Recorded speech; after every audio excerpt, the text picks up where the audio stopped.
제롬 파월 연방준비제도 의장은 도널드 트럼프 행정부의 예상보다 높은 관세로 물가가 일시적으로 상승할 가능성이 크다고 진단했습니다. 뉴욕 총영사관은 여권 판독기조차 구비돼 있지 않고 비자 심사 인력은 0.3명으로 180개 공관 중 171위를 기록했습니다. 뉴욕시의회가 라이커스 아일랜드 교도소에 연방이민 세관단 소속 오피스 재개를 중단하기 위해 뉴욕시장을 고소했습니다. 컬럼비아대 한인학생 정윤서 씨는 마르코 루비오 국무부 장관이 추방 대상으로 직접 지목한 2명 중 1명이었던 것으로 확인됐습니다. 모두가 누릴 수 있는 권리, 바로 아름다움입니다. 키스는 누구나 더 쉽고 당당하게 자신의 아름다움을 즐길 수 있는 세상을 꿈꿉니다. 키스는 우리 모두의 미래가 더 아름답게 빛날 수 있도록 최선을 다할 것입니다. 당신의 아름다움의 모든 순간, 키스가 함께합니다. 뉴뱅크와 함께 꿈의 집을 마련하세요. 빠른 승인, 맞춤형 서비스, 전문가 상담, 지역 전문성, 경쟁력 있는 이자율. 뉴뱅크가 주택 소유를 쉽고 간편하게 모든 단계에서 도움을 드립니다. 지금 바로 가까운 뉴뱅크 지점을 방문해서 홈모기지 대출 상품에 대해 문의하세요. 뉴뱅크 제공입니다.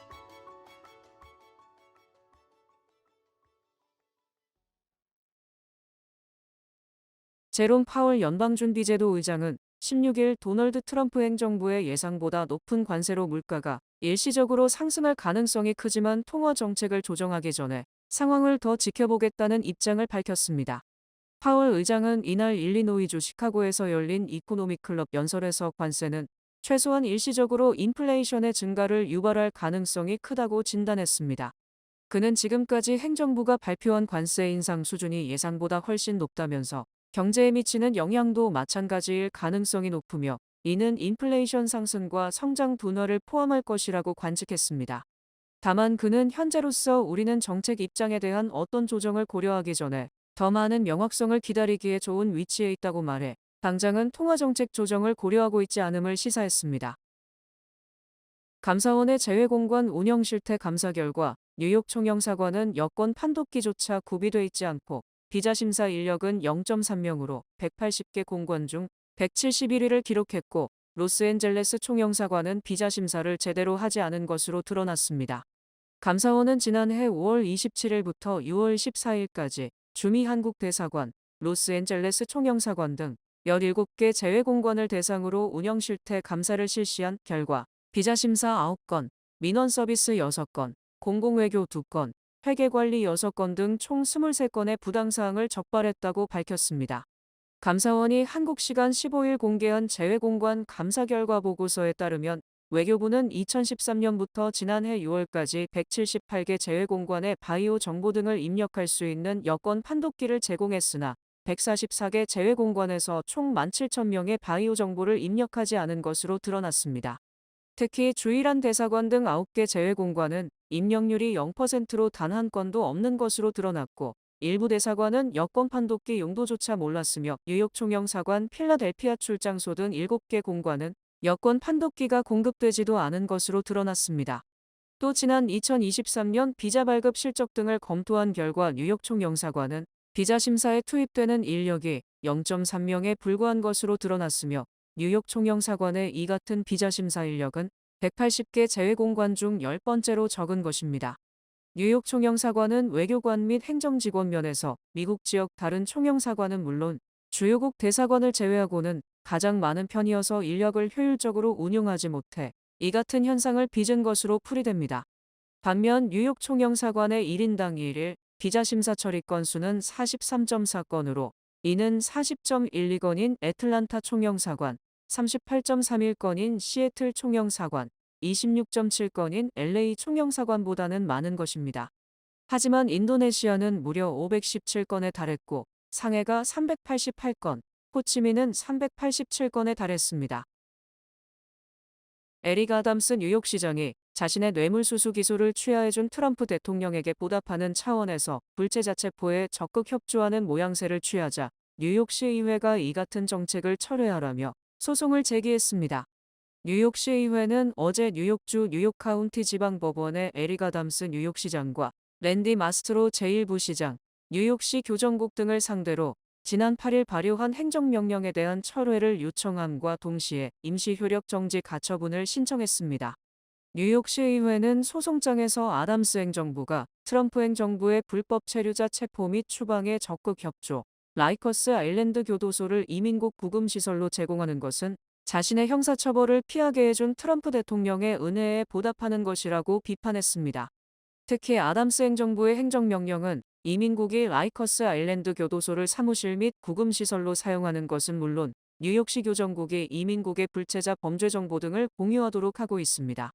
즉, 뉴욕시 교도소 수감자 중 폭행, 조직범죄, 마약 밀매 등에 관여한 불법 체류자 정보를 이민국에 제공, 이들이 형기를 마치고 석방될 때 이민국이 체포하도록 편의를 제공하게 됩니다.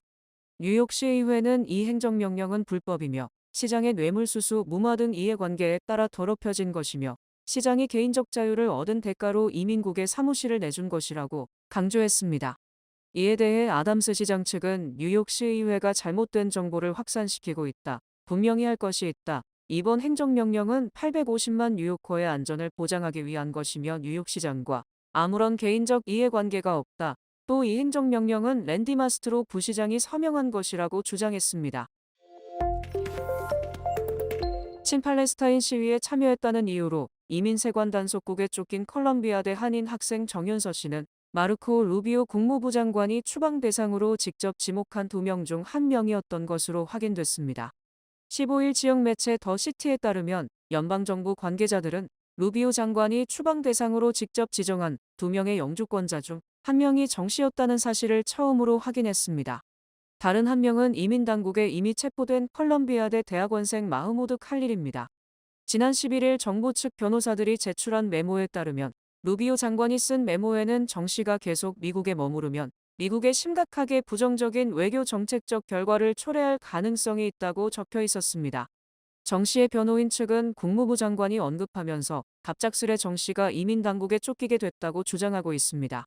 정 씨는 지난달 5일 컬럼비아대 버나드 칼리지에서 열린 친팔레스타인 시위에서 체포돼 정부 행정 방해 및 치안 방해 혐의로 기소됐습니다. 이틀 후 국토안보부는 정 씨와 칼릴의 정보를 국무부에 공유했고 루비오 장관이 추방 대상에 올린 것으로 파악된다고 더 시티는 전했습니다. 정윤서 씨 재판은 내달 20일 열릴 예정입니다. 퀸즈 롱아일랜드 시티에 14,000채의 신규 주택이 건립될 전망입니다. 고다미스트가 15일 보도한 내용에 따르면 에릭 아담스 뉴욕시장의 조닝 변경으로 퀸즈 롱아일랜드 시티에 신규 주택 14,000채가 건설될 예정입니다. 아담스 행정부는 정확한 시기를 밝히지 않았지만 임박하다고 말했습니다. 아담스 시장은 최근 이스트 브롱스, 브루클린 애틀랜틱 애비뉴, 퀸즈 자메이카, 미드타운 맨해튼 등 4개 지역에서 신규 주택 건립에 박차를 가하고 있습니다. 뉴욕시 도시계획위원회가 발표한 자료에 따르면 롱아일랜드 시티는 지난해 신규 콘도 1,859채를 건립했습니다. 이는 뉴욕 시내 5개 보로 중 최고치를 기록했습니다. 앞으로 4,600개의 콘도 건립 완공을 앞두고 있습니다. 댄 가로드닉 도시계획위원장은 이 지역 강변 중심 지역에 아직 개발되지 않은 부분이 있다며 이곳에 신규 주택을 공급하기에 적절하다고 평가했습니다. 시정부는 퀸즈보로 브릿지 강변 따라 북쪽 방향으로 54블록의 조닝을 변경할 계획입니다. 트럼프 행정부가 예산 절감을 위해 부산을 포함한 세계 각국의 미국 대사관과 영사관 27개소의 폐쇄를 검토하는 것으로 알려졌습니다. CNN은 트럼프 행정부가 미국 대사관 10개와 영사관 17개를 폐쇄하라는 권고가 담긴 국무부 내부 문서를 입수, 보도하고 몰타와 룩셈부르크, 레소토, 콩고공화국, 중앙아프리카공화국, 남수단 등 유럽과 아프리카 지역 대사관이 폐쇄 대상이라고 밝혔습니다. 또 영사관은 한국의 부산을 비롯해 프랑스 5개, 독일 2개, 영국 1개, 남아공 1개 등 모두 17개에 달합니다. 미국은 서울의 주한미국 대사관 외에 부산에서 영사관을 운영하고 있으며 국무부 내부 문서대로 부산 영사관이 폐쇄되면 서울 대사관에서 업무를 대행하게 됩니다. 하지만 비자 발급 등 중요한 영사 업무는 현재 부산 영사관에서 진행되지 않고 있으므로 부산 영사관이 폐쇄돼도 실제 큰 불편은 느끼지 못할 것으로 추정됩니다. 이 내부 문서에는 대사관 및 영사관 폐쇄 외에도 이라크와 소말리아 주재 미국 외교공관의 규모를 축소하라는 권고도 포함됐습니다. 외교공관 폐쇄 권고는 국무부의 운영 담당 차관 보주도로 이루어졌으며 주재국 및 관련 기관의 의견과 영사 업무량, 미국이 직접 채용한 인력에 필요한 비용, 보안 등급 등을 기준으로 폐쇄를 결정했습니다. 현재 마르코 루비오 국무장관이 외교공관 폐쇄 권고를 승인했는지는 알려지지 않고 있으나 사실상 폐쇄 대상 공관 중 대부분은 독특한 임무 수행에 없는 공관이어서 폐쇄 가능성이 높다는 분석입니다. 미중 관세 전쟁이 가열되는 가운데 백악관이 자체 웹사이트에 대중국 관세율이 245%라고 잘못 게재, 국제적 웃음거리가 되고 있습니다. 백악관은 어제 백악관에 공개한 관세 관련 팩트시트에서 트럼프 대통령이 해방의 날에 모든 국가의 관세를 부과하자 75개국 이상이 협상을 요청했고 중국을 제외한 나머지 국가의 상호 관세가 중단됐다고 밝혔습니다.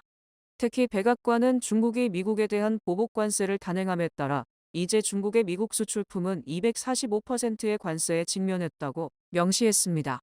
하지만 현재 중국 수입품에 부과되는 관세는 145%이므로 백악관 홈페이지 245%는 명백히 잘못된 것이며 연방정부 공무원들의 업무 처리가 허술하다는 것은 어제 오늘의 일이 아니어서 놀랍지도 않다는 반응을 낳고 있습니다. 또 트럼프 대통령 관세 부과를 발표한 뒤 이를 철회하는 등 오락가락할지자 정책을 펴면서 백악관과 연방정부가 중국에 대한 관세가 125%인지 145%인지 제대로 몰라 헷갈려했고 백악관이 145%까지 정정해서 발표하는 일까지 벌어졌었습니다. 이처럼 백악관이 중국에 대한 관세가 245%라고 잘못 기재하자 중국권역 매체 신화통신은 국제적인 웃음거리라고 보도하는 등 세계적 조롱거리가 되고 있습니다. 백악관은 중국이 어제 미국에 대한 보복으로 히토류 미국 수출 금지를 발표하자 이에 따른 대응을 백악관 웹사이트에 설명하면서 발생한 것입니다.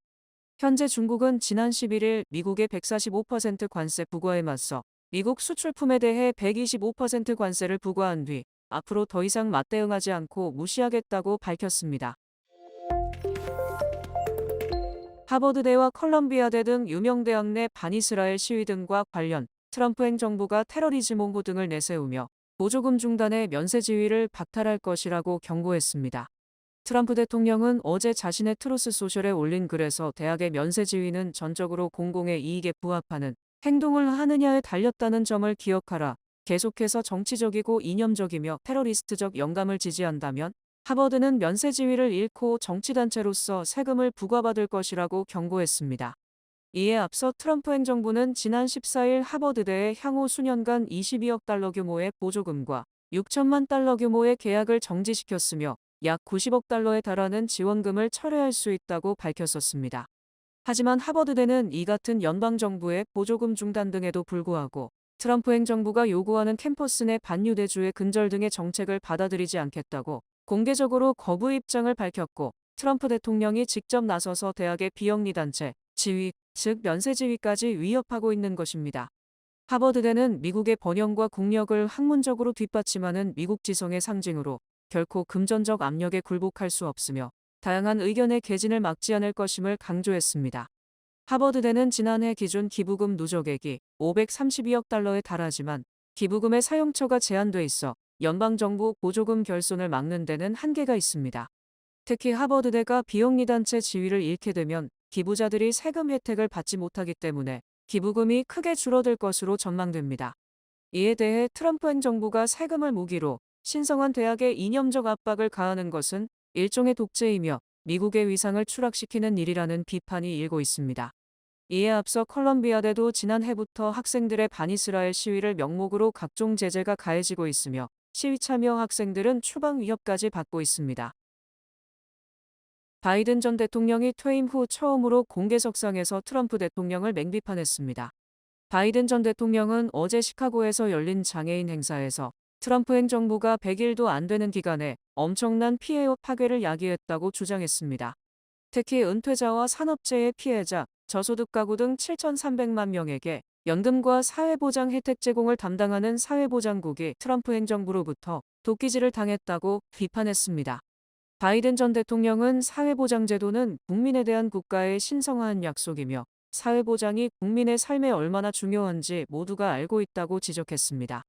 바이든 전 대통령의 이 같은 비판은 일론 머스크 테슬라 최고 경영자가 연방정부 예산 감축을 이유로 사회보장국 인력 7,000명 이상을 감축하고 일부 사무소를 폐쇄했기 때문입니다. 또 머스크는 2015년부터 2022년까지 사회보장국에서 광범위한 부정행위가 있었다고 주장했지만 실제로 부정행위에 연관된 예산은 매년 집행하는 금액 1조 4천억 달러의 1%에도 미치지 못하는 것으로 드러났습니다. 바이든 전 대통령은 머스크의 부정행위 주장에 대해 도대체 무슨 헛소리를 하는 건가, 혜택을 받을 자격이 있는 사람이 혜택을 받는 것이라고 목소리를 높였습니다. 이에 대해 민주당 내에서도 바이든 전 대통령의 발언이 민주당에 도움이 되지 않는다는 반응도 있지만 바이든의 사회보장 발언은 그의 고령 때문에 오히려 시니어들에게 더 어필이 되는 것으로 분석됩니다. 트럼프의 고액 관세에 반발, 중국인들이 명품 가방 등의 원가가 판매 가격의 30분의 1이라는 등 원가 폭로에 나서면서 글로벌 브랜드가 난처한 입장에 처했습니다. 중국인들은 트럼프 고액 관세에 반발하며 애국적 소비를 강조하는 한편 미국은 물론 전 세계인들의 관심을 끄는 명품 브랜드의 원가를 폭로하는 영상을 촬영, 이들 기업이 엄청난 부당이득을 취하고 있다고 공격했습니다. 최근 틱톡과 X 등 소셜미디어에는 에르메스 명품 가방, 나이키 운동화, 운동복 업계의 에르메스로 불리는 룰루레몬, 레깅스 등 유명 브랜드의 원가를 폭로하는 영상들이 폭발적 인기를 끌고 있습니다. 지난 13일 X에는 에르메스 버킨백이 38,000달러에 팔리지만 실제 원가는 1,395달러로 에르메스가 30배 이익을 취하고 있다는 영상이 게재됐고 하루 사이에 무려 780만 회의 조회수를 기록했습니다. 에르메스 중국 공장 관계자는 유창한 영어로 에르메스 가방 제작에 필요한 가죽과 부자재 등의 원가를 상세히 설명했고 버킨백 가격의 90% 이상이 에르메스 로고 값이라고 주장했습니다. 또 틱톡에는 미국에서 100달러 이상에 판매되는 룰루레몬 요가 레깅스가 중국 공장에서 5에서 6달러에 만들어진다. 원자재나 기술은 싸구려 운동복과 동일하다고 폭로했습니다. 특히 이들은 관세 전쟁으로 사실상 미국 등으로의 수출길이 막히고 기존에 만들어진 주문 물량도 취소됨에 따라 우리에게 직접 연락해서 믿지 못할 가격의 제품을 구매하라고 홍보, 유명 브랜드의 소매 가격이 붕괴될 위기에 처했습니다. 만약 중국인들이 전 세계 네티즌을 대상으로 한 직접적 판촉 활동이 성과를 거둔다면 글로벌 공급망이 상당 부분 타격을 받을 것으로 전망됩니다. 뱅크 오브 오프가 드리는 경쟁력 있는 이자율의 12개월 정기 예금 상품, 가까운 뱅크 오브 오프 지점에서 만나보세요. 이 프로그램은 희망을 설계하는 전문가들의 은행, 뱅크 오브 오프 제공입니다. 주요 단신 전해드립니다. 트럼프 행정부의 고관도 관세 정책 등에 대한 세계인들의 반감이 미국 여행 기피 현상으로 나타남으로 인해 지난달 미국 방문자 수가 약 10% 감소, 올해 국내 총생산의 0.3%, 거의 900억 달러의 손해가 예상됩니다. 트럼프 대통령도 언급한 북한의 대형 해변 리조트 단지인 원산 갈마 해안 관광지구가 착공 11년 만인 올해 6월 개장을 목표로 건설 작업이 마무리 단계에 접어들었습니다. 뉴욕시 교통국은 4월 22일 지구의 날을 맞이해 오는 26일 토요일에 5개 보로 전역에서 오픈 스트리트 행사를 진행한다고 밝혔습니다. 교황청은 14일 프란치스코 교황이 스페인 건축가 가우디를 영웅적 덕행을 인정하고 가경자로 선포하는 교령에 서명했다고 밝혔습니다. 맥주 작은 캔을 일주일에 8개 이상 마시면 치매 위험이 2배가량 높아진다는 브라질 상파울루대 연구팀의 연구 결과가 나왔습니다. 미중 갈등이 고조되는 가운데 트럼프 행정부로부터 국가 안보라는 이유만으로 비자를 취소당한 중국인 유학생 4명이 연방정부를 상대로 소송을 제기했습니다.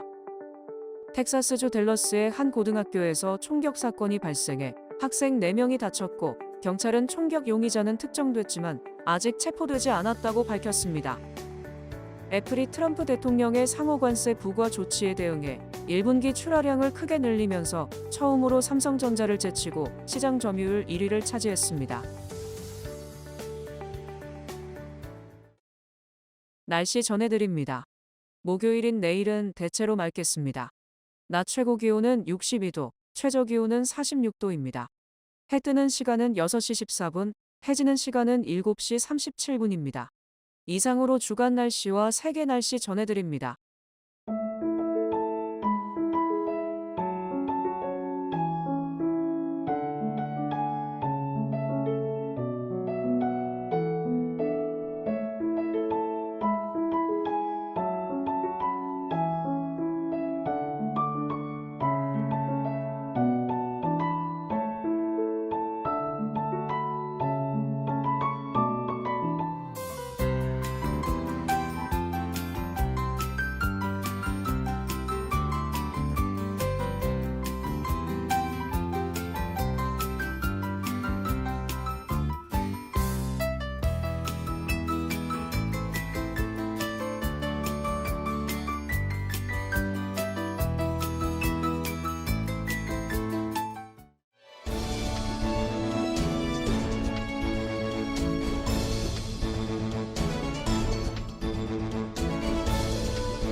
이상으로 4월 16일 수요일 TKC 뉴스데스크 여기서 마치겠습니다. 시청해주신 여러분 고맙습니다.